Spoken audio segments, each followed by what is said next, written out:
नमस्कार. न्यूज 24 घडामोडीमध्ये आपलं स्वागत आहे. अहमदनगर शहरात वकिलावर त्यांच्या पक्षकारांचा धारदार शस्त्रानं प्राणघातक हल्ला झाल्याची घटना घडली होती. या प्रकरणी गुन्हा दाखल होण्याआधीच हल्लेखोर पक्षकार कोतवाली पोलिसांच्या ताब्यात आलाय. दिनांक 8/5/2024 रोजी 11 वाजता ॲडव्होकेट मयूर अशोक कोल्हे आणि त्यांचे वडील ॲडव्होकेट अशोक कोल्हे हे लोणी हवेली बस स्थानकाजवळ कोर्टाच्या कामानिमित्त आलेले असताना त्यांच्या पक्षकार अनिल गायकवाड यांनी काही कारण नसताना तुला जिवंत सोडणार नाही असं म्हणून हातात धारदार शस्त्र घेऊन त्यांच्यावर धावून जाऊन त्यांना जीवेठार मारण्याचा प्रयत्न केला.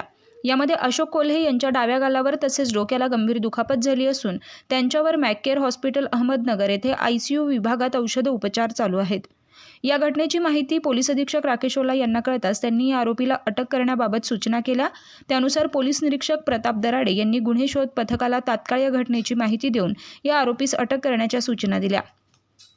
यानुसार या पथकानं गुप्त माहितीच्या आधारे या आरोपीस त्याच्या राहत्या घरी जाऊन गुन्हा दाखल होण्याआधीच ताब्यात घेतला असता हा रेकॉर्डवरील गुन्हेगार असल्याचं समजलंय.